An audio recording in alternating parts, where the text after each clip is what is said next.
ধন্য কলি ধন্য নিতায় চৈতন্য পরম করুণা করি বিধি অগোচর যে প্রেম বিকাশ প্রকাশে জগত ভরি।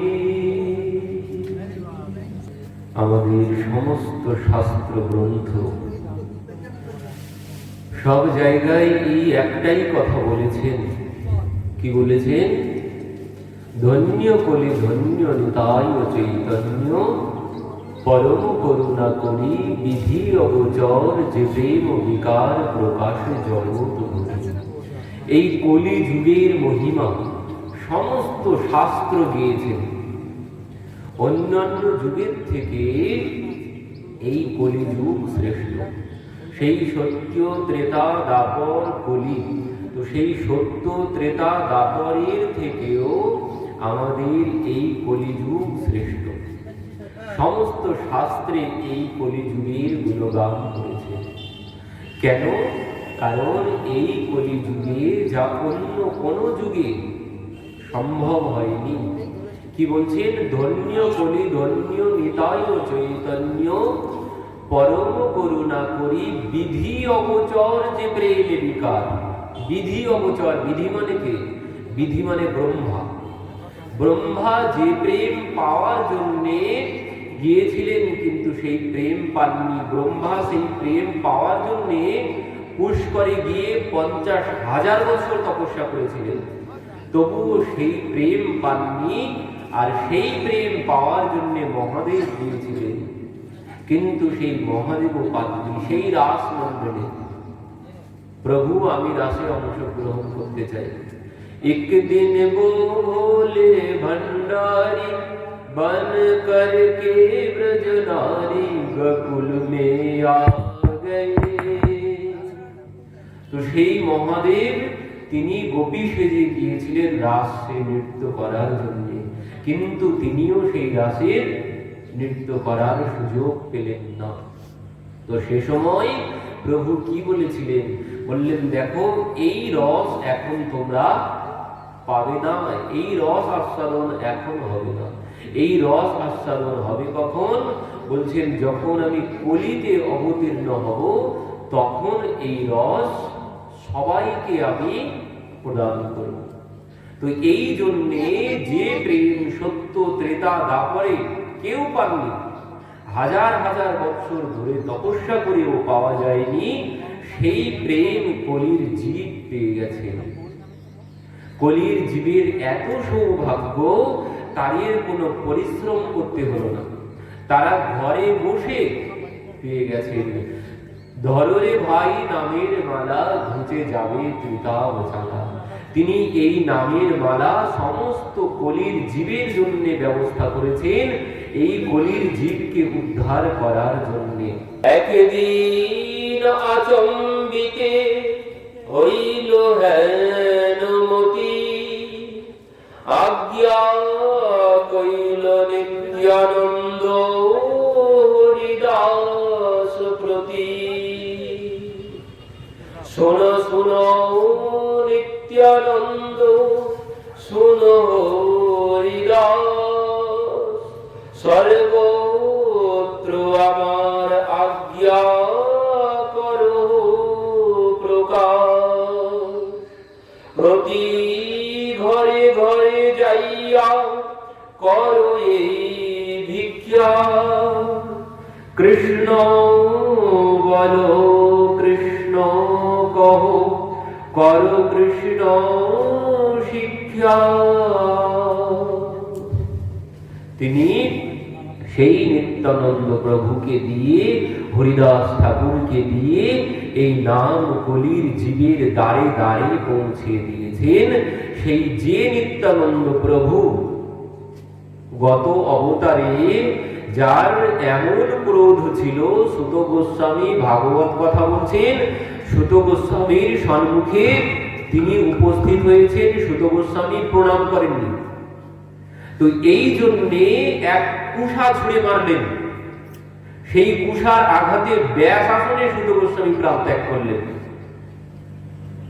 বলরামজির এমন ক্রোধ ছিল, তো সেই বলরামজি এখন হয়েছে নিত্যানন্দ প্রভু, আর সেই নিত্যানন্দ প্রভু হয়ে তিনি কি করেছেন, সেই ক্রোধ, সেই গত জন্মের সেই সমস্ত ক্রোধ সব ত্যাগ করেছেন, করে তিনি আজ কি হয়েছে, অক্রোধ পরমানন্দ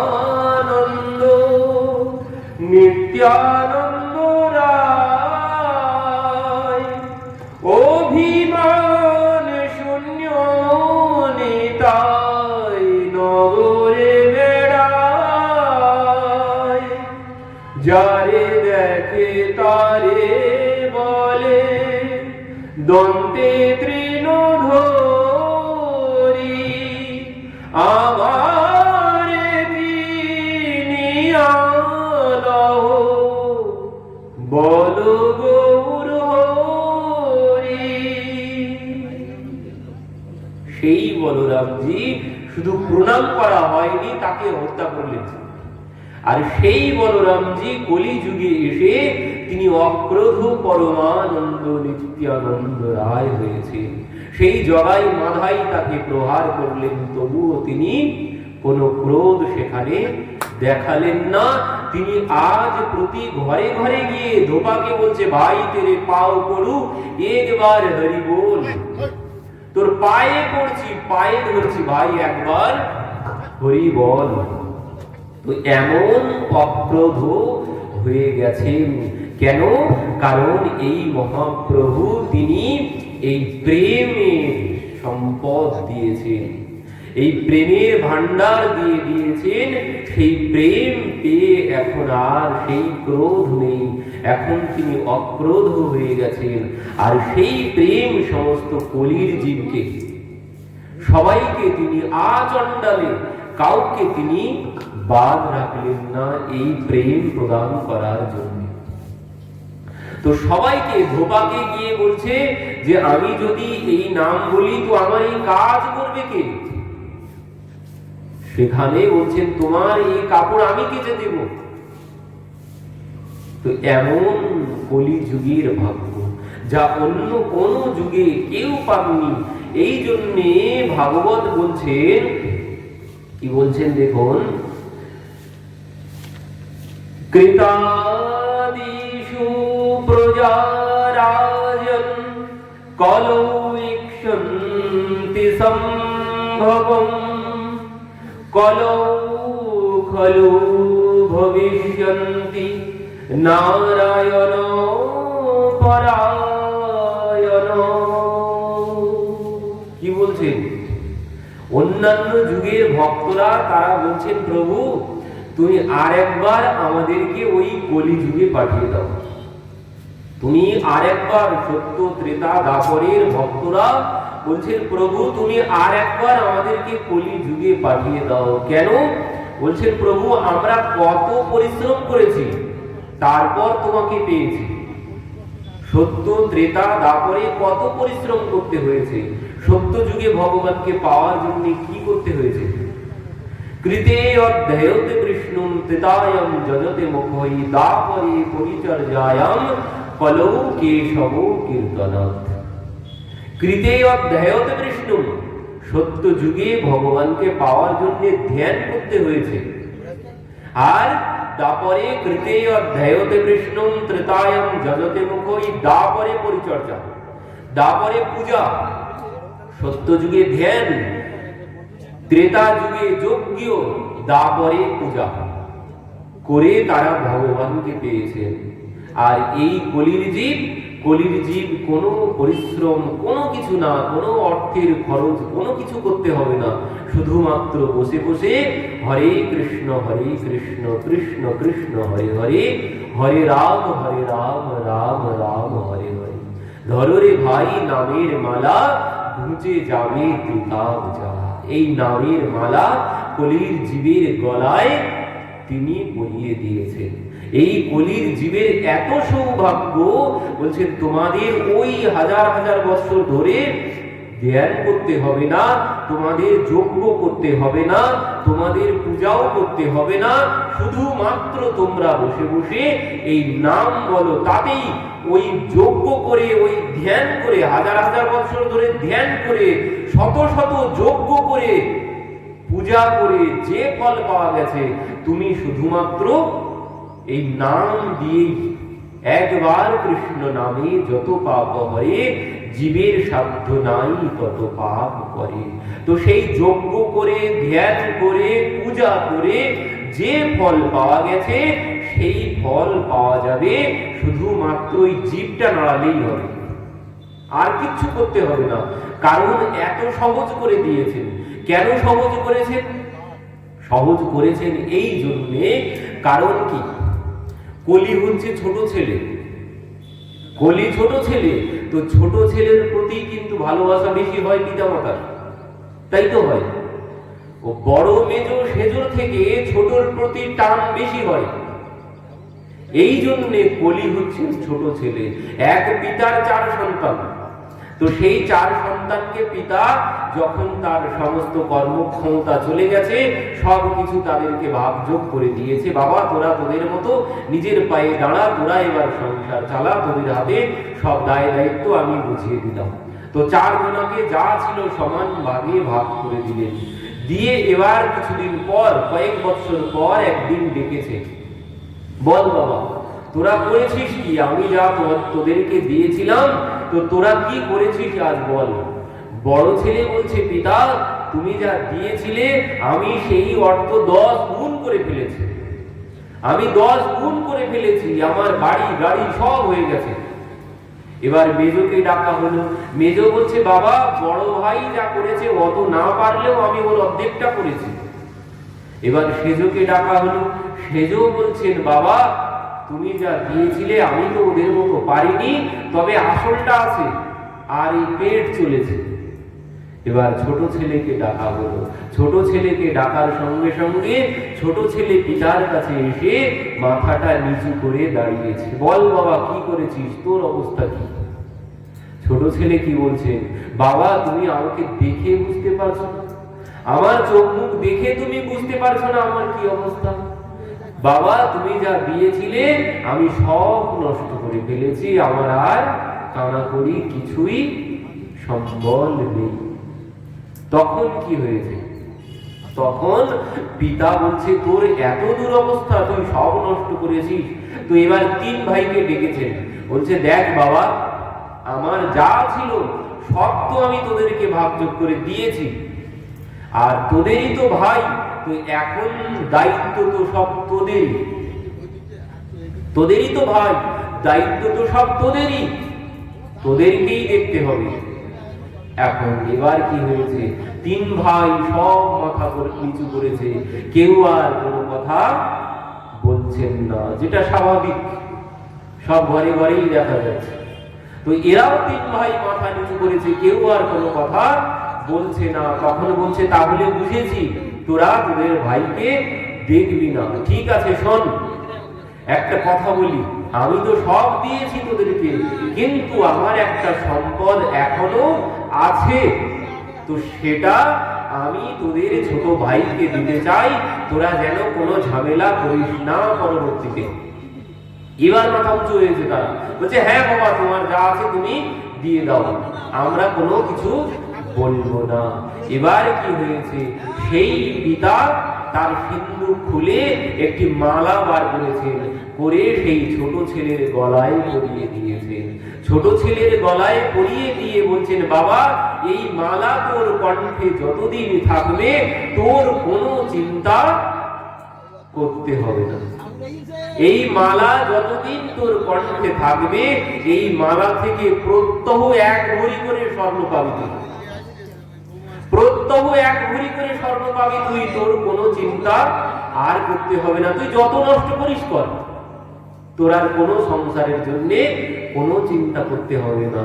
এবার 3 ভাই তাদের অবস্থা কি হয়েছে, হায় সর্বনাশ, আমরা কেন ছোট ভাইয়ের মতো হলাম না, আমরা কেন ছোট ভাইয়ের মতো হলাম না? আমরা কত পরিশ্রম করে তারপর আজ এইখানে দাঁড়িয়েছি, আর এই ছোট ভাই এর তো আর কোনো পরিশ্রম করতে হবে না, এ তো বসে বসে যত নষ্ট করুক কোনো কষ্ট এর আর নেই। এ তো বসে বসে প্রত্যহ যদি কেউ এক ভরি করে স্বর্ণ পায়, তার কি কোনো কষ্ট হবে? তার কোনো কষ্ট নেই। তো এই তিন ভাই বলছেন, হায় হায় আমরা কেন ছোট ভাইয়ের মতো হলাম না? তো এই জন্যে ওই সত্য ত্রেতা দাপরের থেকেও এই কলিযুগ ধন্য, কারণ একে কোনো পরিশ্রম করতে হবে না।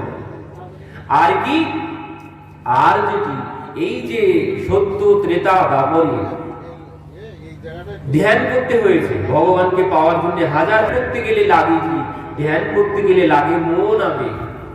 তো সেই মন কলির জীবের নেই, কলির জীব মন দিতে পারে না।